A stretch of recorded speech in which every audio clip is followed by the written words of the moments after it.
Oui, bonjour à tout le monde. C'est le Bishop Onésime. Je suis à Pointe-Noire. Je suis en train. Je suis venu pour un programme de 3 jours précisément. Je ferai 4 jours où nous parlons. Ton argument détermine ta victoire. J'aimerais parler. Je fais un petit break pour parler de ça. Que ton argument détermine ta victoire. Vous savez que l'argument est l'outil des avocats et un avocat ne peut jamais plaider au tribunal sans avoir des arguments. Et chaque avocat, quand il plaide par rapport à la loi. L'avocat, c'est celui qui connaît la loi, il plaide selon la loi. Et l'avocat ne supplie jamais le juge car il connaît ce qu'il est en train de faire. C'est pour cela que j'aimerais parler de ça par rapport aux enfants de Dieu. Job nous dit dans le livre de Job 23, verset 5. Si nous commençons au verset 3, la Bible dit « Si je connaissais son train, si je pouvais savoir où le trouver, j'allais plaider ma cause devant lui. Je remplirai ma bouche d'arguments. » Nous avons aujourd'hui un défi à l'église où les chrétiens ne connaissent pas prier, mais ils ont des problèmes. La Bible dit dans le livre d'Ésaïe 58 et 59, verset 15, la Bible dit que celui qui s'éloigne du mal est dépouillé. L'Éternel voit dans un regard indigné qu'il n'y a plus personne.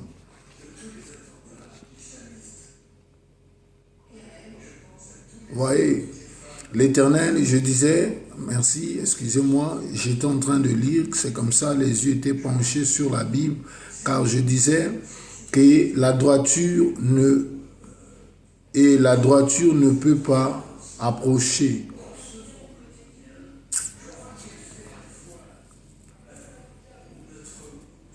La vérité a disparu et celui qui s'éloigne du mal est dépouillé. L'Éternel voit dans un regard indigné qu'il n'y a plus de droiture. Il voit qu'il n'y a personne, il s'étonne de ce que personne intercède. Là, nous voulons parler de la prière, parce que le thème que nous sommes en train d'aborder est en train de nous parler de la prière, comment plaider, comment prier.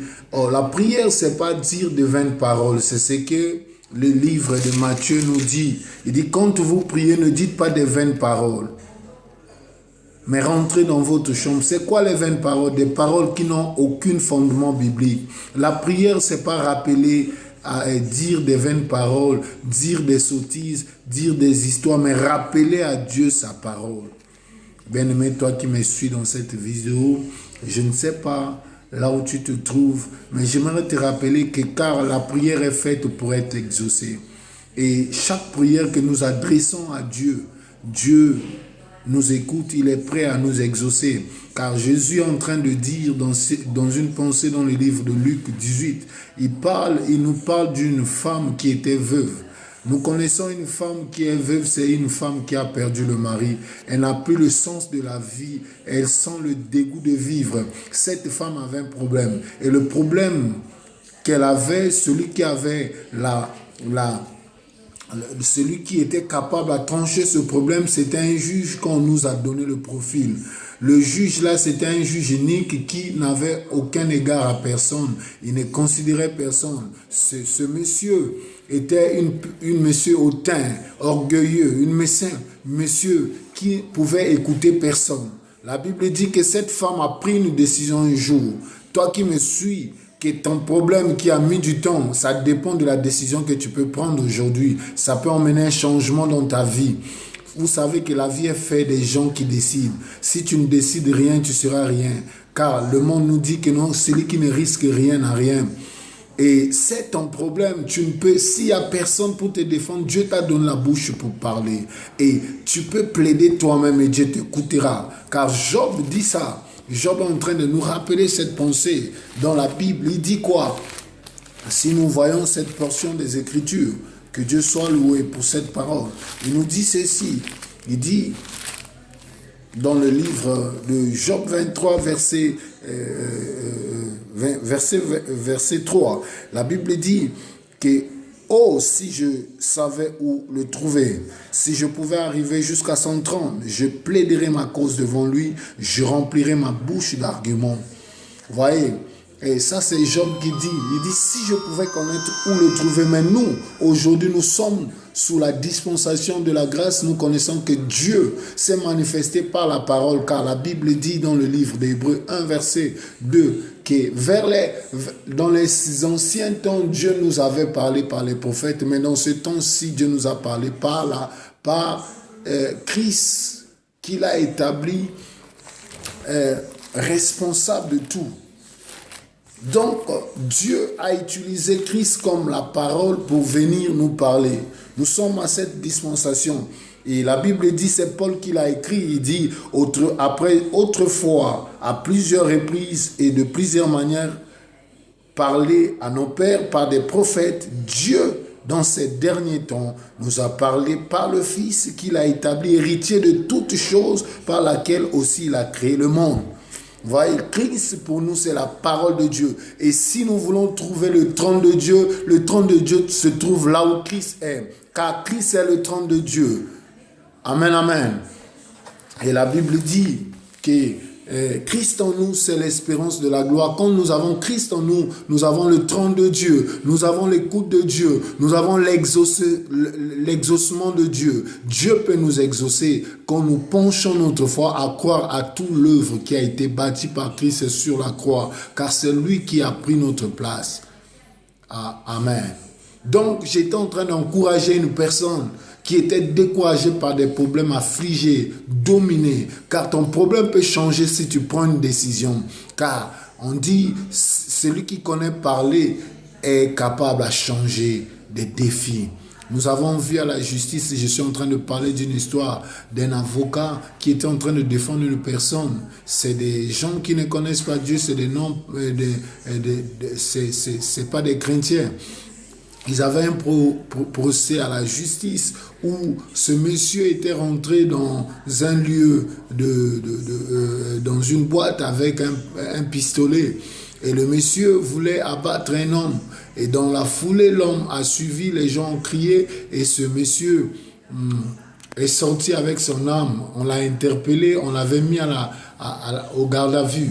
Et son procès a débuté, mais son avocat, qu'est-ce qu'il a défendu? Il dit, ce monsieur qu'il avait crié ce jour-là, qu'il avait vu l'arme, son champ visuel était faussé. Il n'avait pas bien vu parce que l'homme l'avait soulevé seulement les mains. Comme dans comment dirais-je, comme dans les boîtes, il y a comment dirais-je, il y a la lumière. Parce que c'est la lumière qui influence notre visuel. Vous savez que quand il y a un soleil accablant au goudron, vous pouvez voir de loin, c'est comme s'il y a de l'eau. C'est comme ça que la lumière est en train de donner l'image à notre yeux. Vous savez, quand le son visuel est faussé, beaucoup de choses peuvent être en déroute dans votre esprit. C'est comme ça, la Bible dit, quand le peuple n'a plus la révélation, il marche sans frère. C'est pour cela que j'ai pris que Dieu t'ouvre les yeux, que tu puisses voir ta victoire derrière le problème qui t'est arrivé. Et Dieu, c'est le Dieu qui exauce les prières. Nous sommes en train de parler de l'histoire de cette femme qui partait chaque jour voir ce monsieur qui était le juge unique, qui pouvait rien régler pour les gens. Mais à cause de ce que la femme était en train d'agacer les oreilles de cet homme, il a pris la décision de régler le problème de cette femme. Et Christ a ajouté et dit que si ce juge unique a réglé ce problème, à plus forte raison le Dieu créateur, il tardera-t-il à agir pour le problème de ses serviteurs, de ses enfants? Je suis en train de dire à une personne, car Dieu n'est pas très loin de toi. Job dit, nous marchons en tâtonnant comme au milieu de l'abondance, comme les gens qui n'ont pas Dieu, alors que Dieu est devant nous.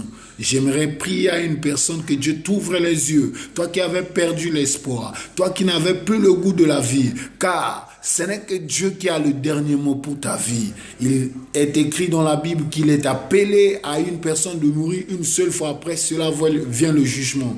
C'est que c'est pas cette maladie qui va te faire entrer dans le ventre de la terre. Car tu peux encore élever ta tête si tu prends une décision. Tu vas prier avec moi. Seigneur, merci pour des gens qui sont en train de m'écouter. Laisse que cette parole, cette exhortation de cet après-midi puisse changer la vie de quelqu'un et que ça puisse aiguiser sa foi. Je prie, toi qui avais un problème, toi qui étais malade, toi qui étais en train de traverser des moments de difficulté, toi qui me suis partout dans le monde, en États-Unis, au Canada, en Afrique, en Océanie, que la main de Dieu te touche au nom puissant de Jésus et que Dieu puisse te guérir malgré la durée de ta maladie, car la main de Dieu est toujours fort et puissant, sa main inoubliable, qui a conduit Moïse et tous les enfants d'Israël, hormis l'Égypte, et il les a emmenés dans le pays où coulait le lait et le miel. Est-ce que Dieu puisse t'emmener là où se repose ta paix, ta tranquillité? Je le déclare au nom de Jésus-Christ. Amen. Voilà, que Dieu vous bénisse. C'est votre humble serviteur, le bishop Onésime Lignoko Silver Paterne. Je suis pasteur à l'église Christ Fondement de Vie, Cité des Vainqueurs. Nous sommes à Brazzaville. Là, nous sommes en train de passer un séjour à Pointe-Noire. Que Dieu vous bénisse. Toi qui es en train de nous suivre, nous allons faire des efforts à multiplier des émissions comme ça. Comme ça, on va poster ça à YouTube. Et que les gens puissent nous suivre aussi et que Dieu vous bénisse. Merci.